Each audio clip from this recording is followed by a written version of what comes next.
Hi everyone, I'm Amanda and you're watching Provost Park Pass. We are giving you cruise line secrets revealed. Now we've had a ton of questions about what to pack for a cruise, a Carnival cruise or a Disney cruise, and we've also had a lot of questions on what not to pack. So I am going to break down everything for you so it makes it easy for you to pack up your bags and head to your cruise and enjoy it.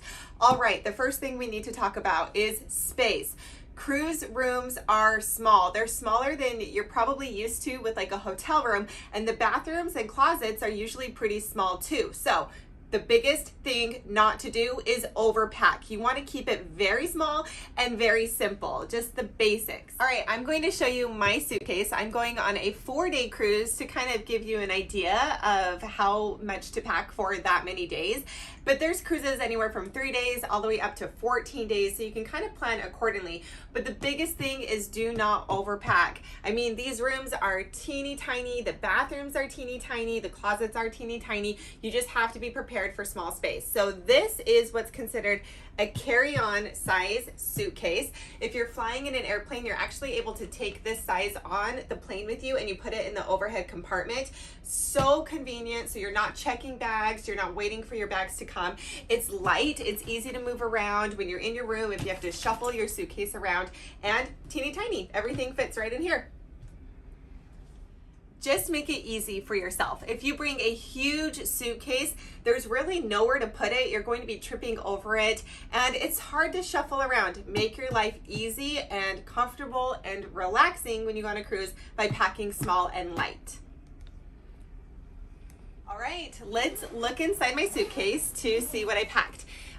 The thing to really keep in mind when you're packing is, where are you going? We are right now in Catalina Island and we're heading to Mexico. So I planned for warm-ish weather and sweater weather in the evening. If you're going to Alaska, you need to pack warmer. If you're going to the Bahamas, you want to pack lots of swimsuits and cool clothes.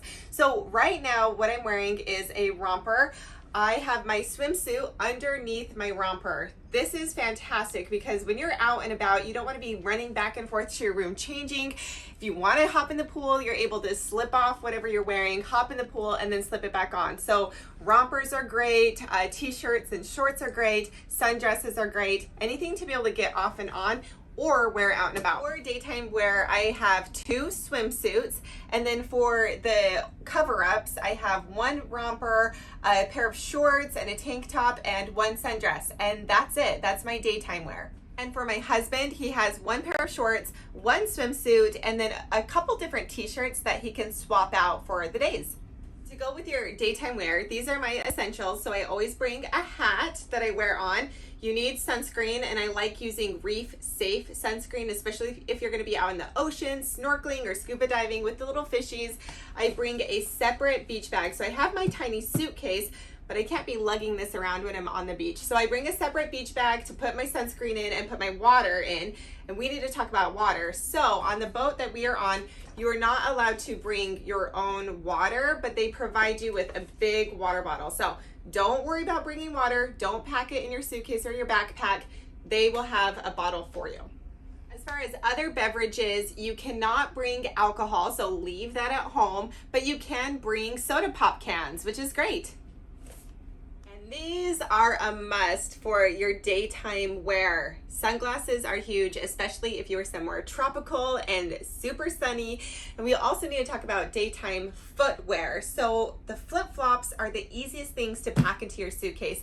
They're tiny, they're flexible, and you're going to be wearing flip-flops about 90% of your time on the cruise. They're super easy to slip on and slip off when you're running up to grab a snack or an ice cream cone and heading back down to your room. But if you're doing physical activity like a workout on the cruise, you're going hiking on one of your excursions or 4-wheeling and you need your comfortable, sturdy tennis shoes, I recommend wearing those on day 1 when you're getting on the boat. It's a lot easier to wear them onto the cruise ship than trying to shove them in your small suitcase. Now we need to talk about evening wear and evening attire. Before you get on your cruise ship, the best thing to do is look at the itinerary, because different cruises and different ships have really fun things they do at nighttime. Sometimes they do a formal night where you want to dress up in your very best, like the very best. You want to look at the very, very, very best. Those are the formal nights. Sometimes they have what's called a white night where they want everyone to wear all white. Sometimes they have like a masquerade night where you want to, dress up and have really pretty masks. You don't want to show up on the cruise ship and be like, I didn't know that this was happening. So check before you go. On our cruise, they have a cruise elegant night where they want you to dress up a little bit more. They offer photo opportunities and you just get to feel a little fancy when you go to dinner. So what I do is I pack a very comfortable, elegant dress. I still want to be comfortable on my cruise while looking nice. So I packed a simple black dress.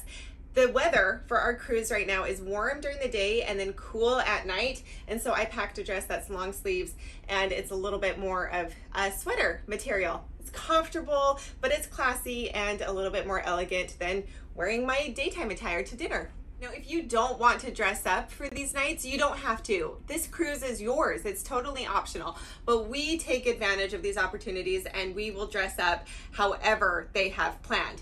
Some nights for the cruises, however, aren't necessarily like elegant nights or, dress up in white nights, but they want you to dress up a little bit nicer than your daytime attire. If you're going to be eating in the formal dining room at night and it's not a cruise elegant night, to dress up just a little bit more, the men can be in a polo shirt. They just don't want like cut off jeans and a baseball cap. And for the ladies, this romper would actually work for dinner. I would just switch out my shoes from flip-flops to my nicer shoes that I packed with my elegant attire.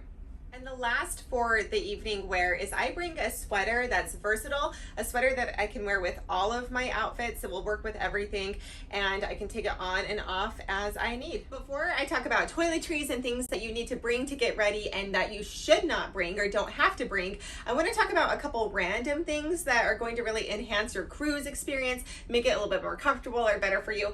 One of my favorite things is a waterproof case for your phone. This is super important if you're doing like a beach day or water experience. This way it keeps your phone nice and dry. These are super inexpensive and I like this one that can go around your neck. A really cool thing about this too is you can put your room key in it when you're walking around, so it's dry and right here next to you throughout your entire day. Plus, you want your phone when you're out and about. You got to get those perfect Instagram pictures. This will help keep it nice and dry. All right, and the next random thing that I pack is actually on my feet. This is one of my favorite cruise hacks to pack, and that's slippers. So find really cheap, like flimsy, foldable slippers that you can slip into your suitcase. This is fantastic because I don't want to be walking around on my feet or on my socks on these floors, but I want to be comfortable and cozy when I'm in my cruise cabin. So bring slippers. That way when you come in from whatever activity you're doing on the beach and you're sandy and you're dirty, take them off, slip your slippers on, and it just kind of adds that like luxurious, cozy feeling. All right, now let's talk about getting ready on your cruise. During the day, I try to keep it super, super simple. You're running out, you're on the beach, you're swimming in the ocean. You don't need a lot to get ready. At nighttime, however, people sometimes like to get, looking cute, looking good for your little cruise dinner, your night out on the boat. So I put everything I need to get ready in a super small, compact carry case that fits into my suitcase. I have everything in here, my makeup, my face lotion, mascara, eyeshadow, and lip stuff. And I also bring extra hair stuff. Now this is travel size hair stuff. They provide shampoo and body wash, so you don't have to bring those things. But I provide hair stuff for conditioner and stuff that I put in my hair after I get out of the shower. Sometimes when you're out on the beach in the ocean, it tends to dry out your hair. This is something that I got for free. I got for free when I purchased my shampoo last time. So anytime you get these travel size items, that's another little hack. Save onto them. Don't use them. Save them for your cruise. And I also pack a little bit of Febreze just to spray into our room. The cruise cabins can sometimes be a little stuffy. Now let's talk about what not to bring. What not to bring is a hair blow dryer. They have one here in the bathroom. That way you don't have to pack those huge blow dryers to blow dry your hair. I also don't like packing huge curling irons or huge straighteners. I tend to go a little bit more natural, natural beach waves or wind blown hair on the cruise ship. I do have a small teeny tiny hair straightener that I use. You can use it to straighten your hair or curl your hair at nighttime if you want to, but other than that, that's it. And then don't forget your usual everyday toiletries like your toothbrush, your hairbrush, and mouthwash. Now for the men, if you have an electric razor you use on your face, there aren't a lot of outlets in the bathroom. So it's probably best just to leave that at home and bring a manual razor if you need it. But my little tip is leave the razor completely at home. Just let it grow out. You're on vacation. You're sailing on a boat. Get a little scruff. It looks so good. Keep it. It's hot. There are some important travel documents you have to bring for your cruise, so check your cruise and see everything that you need to bring before you get on the ship. It's super easy for me. I like to print everything out beforehand, so I print out our boarding passes, I print out our luggage tags, I get our passports, and I put them all in a little folder. That way when I'm getting on board the boat, I can just pull out the folder and everything I need to know or have is right here. Once you're on board and you have all of your important travel documents, they have a safe in the room, so you can slip this into the safe and lock it up, and your passport and your documents are safe and sound. If you have a question about cruising or what to pack on a cruise, leave your question in the comments below. I will go through and respond to them personally to answer any questions you have. And if you haven't already, click the subscribe button and that little notification bell. That way you know what's going on in the world of cruising. Thank you so much for watching. I hope to see you here on the Big Blue Sea. I'm Amanda Provost, and you're watching Provost Park Pass.